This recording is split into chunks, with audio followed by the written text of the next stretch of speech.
Hello everyone, welcome to episode 125 of Chatting with Anthony. The prompt for this episode is learn to enjoy what you don't like. Now, in order to establish what it is that you do and don't like, I think you should question yourself regarding what it is that you're doing with your life. What is your purpose? In the sense of you might not have that fully answered, but what is your purpose right now? Like, what is your purpose for today, this afternoon, this week? Are you just going through the motions? Do you just need to get through the day? Do you just need to get through like the work day or a portion of your day to get to the fun part of your day? Like how are you viewing it?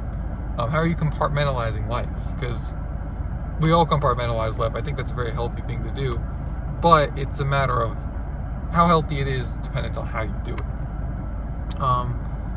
I would remind ourselves that pleasure and enjoyment is a good thing that God has given us, but too much of it distorts your perception of pain, really. And pain is just a part of reality. So I don't want my perception of reality to become distorted. And I think it goes for anything in life in regards to you're going to build up a tolerance. Like you need a certain amount of something to feel a certain way. The more you do that, then the more you need to get that same emotional high, maybe even a physical high, depending on what it is. When you don't have joy or satisfaction, consistency is going to be more difficult to come by. And it doesn't have to be fun, but you do have to have a solid answer for why you're inflicting pain upon yourself if you want to stay consistent with inflicting the pain. There are a lot of good and bad reasons. There are a lot of healthy and unhealthy ways of approaching this, but having that answer, I think, is vital, pivotal. If you're not diligently learning to derive joy or satisfaction from even just the daily tasks, the mundane stuff in your life, it really is going to be difficult for you to,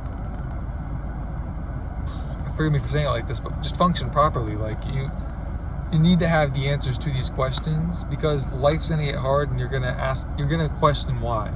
You're going to question your faith, spiritual faith, faith in your favorite sports team.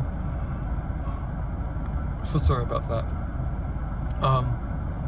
You're going to question it. It's a part of, I think it's a rational part of existence, but you need to understand that. You need to go into it with that mindset.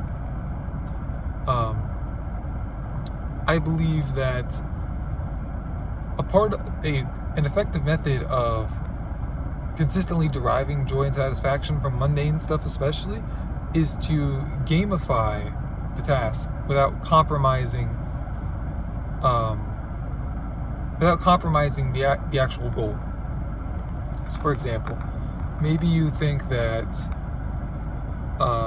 just soda in general is really bad and you shouldn't have it, but you love it, and you just can't bring yourself to mow the lawn. So say if I finish mowing the lawn, completely done in the manner that I believe would be done by an A-rated lawn service, then I can have a bottle of Coca-Cola.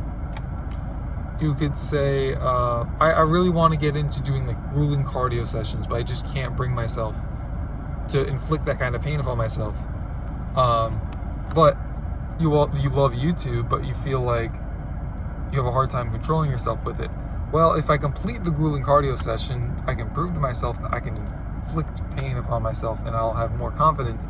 So then I can watch YouTube afterwards without being concerned that it will turn into a hindrance in my life.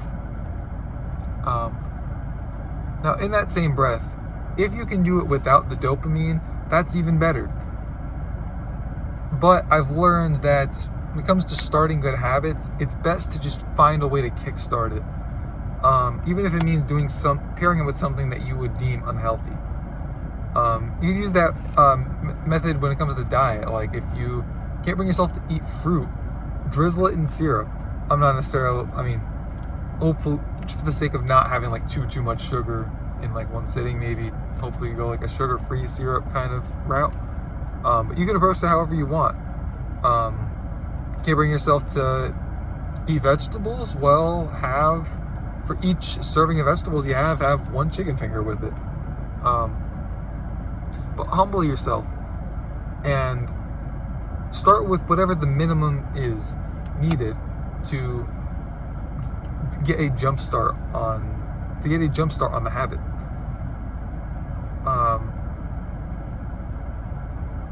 Proving yourself that you can at least do a little bit, I think, does wonders for your confidence, and that's why I'm encouraging you. Please, like, just find a way to get started. Don't tell yourself I can't do it because I wasn't able to do X amount in the past. Just go to the gym. Just go to the gym and just sit there and look around. If that's all you can bring yourself to do, I'd rather you do that than just avoid it altogether. No need to be afraid of it. It's just a building where people inflict pain upon themselves, really. But in the name of picking these dopamine sources, they're all dopamine sources essentially. Please try to find healthy ones. Try not to let it be stuff like nicotine, for example. Just find ways to implement, like, you can take unhealthy stuff, just try to have a proper sense of what is too far, what is too much, what is enough. And yeah, that's all I have for this episode. So thank you guys for watching. Stay safe, God bless, and I'll see you bozos in the next one.